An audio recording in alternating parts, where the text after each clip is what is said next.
입시 지옥의 과도한 경쟁은 결국 사교육과 선행교육으로 이어집니다. 사교육비 증가는 또 공교육 부실 문제로 이어지기도 하는데요.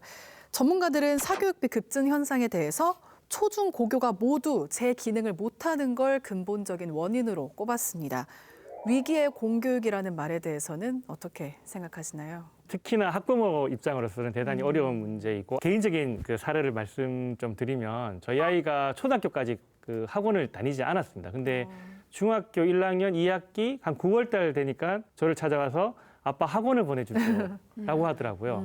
아이가 보내달라고 하니 어쩔 수 없이 보냈습니다. 그래서 그 시작부터 지금까지 이제 끊지를 못하고 있는 상황입니다. 그 이후에 제가 선생님하고 상담을 좀 해봤는데, 잘하는 아이에 맞춰서 하면 다른 아이들이 흥미를 잃고 재미가 없어질 것이고, 또 이 아이들을 위해서 기초적인 것들 재미있게 수업을 하면 또 미리 선행을 하고 온 아이들은 또 재미가 없어진다. 그래서 어쩔 수 없이 그 중간점이 어딘가에 포인트를 맞춰서 수업을 하시고 있다라고 하는데, 이미 우리나라의 사교육 시장에서는 선행교육이 한참 앞에 가 있는 거죠.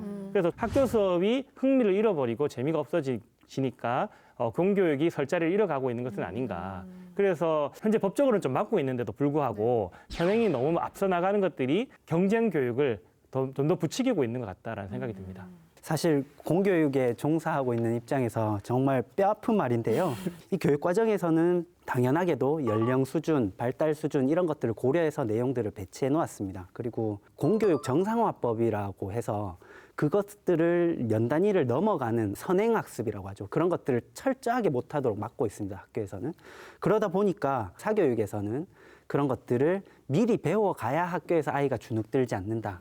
이래서 1년, 2년씩 당기다 보니까 지금은 유치원에서 영어를 배우고 한글을 배우고 구구단을 외우고 있더라고요. 그 친구들이 이제 학교에 입학을 하면 사실 당장 한글 교육을 바로 시작하는데, 다들 너무 지겨워하고 학교에서 가르치는 건 너무 재미가 없고 이렇게 되어서 매년 학교에서는 1학년 선생님들이 이걸 다시 수업을 해야 될지 그냥 안다고 하고 넘어가야 될지 이런 고민들을 하시더라고요. 이 정도로 사실 선행이 공교육을 휘두르는 상황이 되어버렸다 보니까 공교육에서는 어떻게 해야 될지 저희도 정말 방법을 못 찾겠고 너무 난감한 상황입니다. 학부모들 내에서 그런 얘기들이 좀 있습니다. 뭐 어떤 특정 고등학교는 대학 입시를 준비해야 되는 거니 정규 과정을 할 시간이 없다.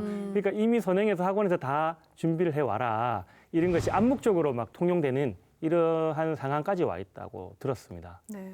저는 사실 공교육이 부실해서 사교육이 증가하는 건 아닌 것 같은 거죠. 어쨌든 경쟁 입시 속에 더 잘 해내가고 싶은 어쨌든 개인의 욕심도 있고 사회 구조상 어쩔 수 없는 것들이 있는데, 저는 이때 공교육의 그럼 역할이 뭘까, 본질이 뭘까라고 했을 때 성장할 수 있는 배움의 터이고, 그리고 어떤 도덕적 규범과 공동체성을 배운다는 게 본질이라면, 일단 본질을 행하고 있는 학교라면 그걸 부실하다고 할 수 있을까?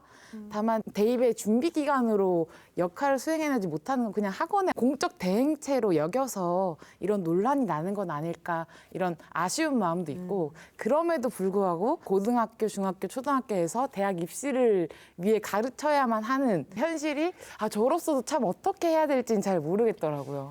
저는 이 공교육의 위기란 말을 좀 안 썼으면 좋겠다는 생각도 있습니다. 왜냐하면 우리 공교육이라고 하면 이 범위가 굉장히 넓게 사람들은 생각합니다. 내 아이가 다니고 있는 유치원, 초등학교, 중학교, 고등학교도 그냥 공교육이라고 학부모들은 생각을 합니다.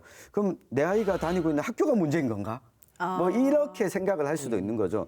게다가 위기라고 하면 위기의 원인에 대해서 먼저 짚기보다는 야, 요즘 공교육이 좀 문제가 많아, 뭐 수준이 떨어져, 이렇게 여겨질 수 있기 때문에 원인만 놓고 보면 이렇습니다. 선행학습을 하고 들어오는 학생들이 결론적으로는 도달하는 최고선은 결국 대학 입시입니다. 그래서 고등학교에 입학하면 더 이상 선행은 없습니다. 같은 내용을 계속 공부합니다. 근데 지금은 그걸 밖에서 다 해가지고 와야 된다 라고 이야기를 하고 있으니, 어떻게 보면 공교육 자체가 가지고 있는 문제라기보다는 공교육을 방해하는 요소를 저는 제거하고 이게 문제가 있다라고 좀 지적을 하는 게 맞을 것 같아요.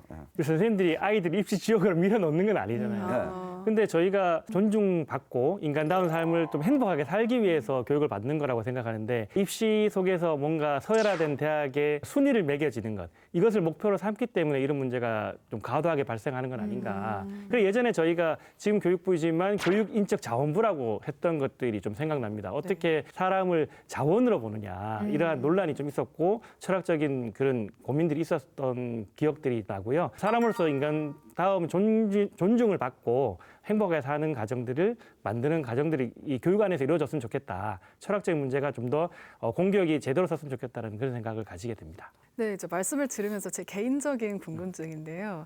아, 그래. 그러면 오늘부터 내가 선행을 안 할 거야 라고 하더라도 다른 친구들이 너무 잘하니까 그 불안감이 계속 생길 수밖에 없잖아요. 그럼 결국 해결당하면 다 같이 하나, 둘, 셋 오늘부터 그만 이 되어야 해결이 되는 건 아닌지. 그게 부모들의 딜레마인 것 그렇죠. 같습니다. 말은 이렇게 하지만 돌아서면 걱정을 하게 되는 네. 이런 상황인 거죠. 그래서 저는 사실은 교육 개혁은 정말 천지개벽할 수준으로 한 번에 이루어져야 되지 않을까 싶어요. 점진적 변화는 이미 사람들이 모두 합의가 되지 못하고 그 순간마다 새로운 부작용이 생기기 때문에 하나, 둘, 셋 하고 한순간에 엎어서 같이! 네, 다 같이 0에서 함께 네. 출발하는 제도를 만들면 좋겠다는 게 꿈입니다. 바람, 네. 네. 근데 이 선행과 경쟁 교육의 관계는 그런 부분이 있습니다. 특히나 우리가 입시를 하는 데 있어서 변별력이라는 이름으로 경쟁을 자꾸 시키는 그러면 계속 단계가 높아지게 되거든요. 그런데 절대평가 기준치가 되어버리면 선행을 하는 게 아무 의미가 없어지게 되는 거죠. 의미가 없어지도록 만드는 게 중요하지. 자, 우리 선행 다 같이 손잡고 아무도 하지 맙시다 한다고 이 약속을 다 지킬 수는 없지 않겠습니까? 주경야독할 것 같습니다, 사람들. 저도 근데- 그렇게 생각이 드는 게 네. 우리 다 같이 못합시다 했을 때 몰래 한 명이 하면 그 사람은 앞서 나가게 네, 네. 되거든요. 그죠. 그런 것들은 제도로 절대 막을 수가 없어요. 그렇기 때문에 학부모님들 스스로가 선행학습에 드는 노력과 비용이 쓸모없다는 것을 느끼도록 만들어야 되는데 그 방법이 저는 결과로부터의 평등이 좀 오면 좋겠다는 생각을 했어요. 2018년에 근로자 평균 임금 대비 전문의의 임금이 우리나라는 4.5배 정도 됐었다고 하더라고요. 근데 스웨덴이나 노르웨이 정도는 2배 정도 된다고 하더라고요. 그러니까 우리가 경쟁 교육을 통해서 얻을 수 있는 달콤한 열매가 조금 줄어들면 그만큼 선행에 들이는 노력도 조금 줄어들지 않을까 그런 생각을 해봤습니다.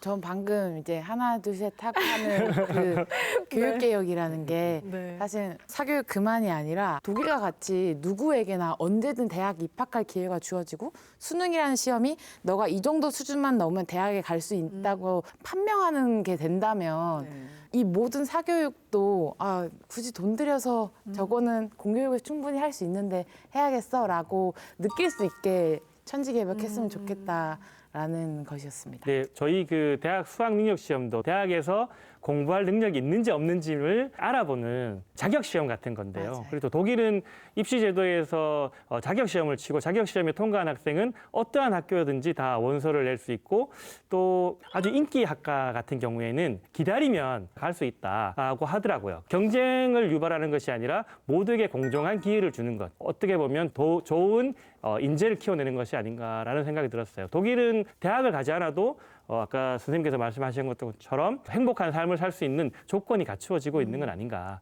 이렇게 볼 수 있는 것 같습니다.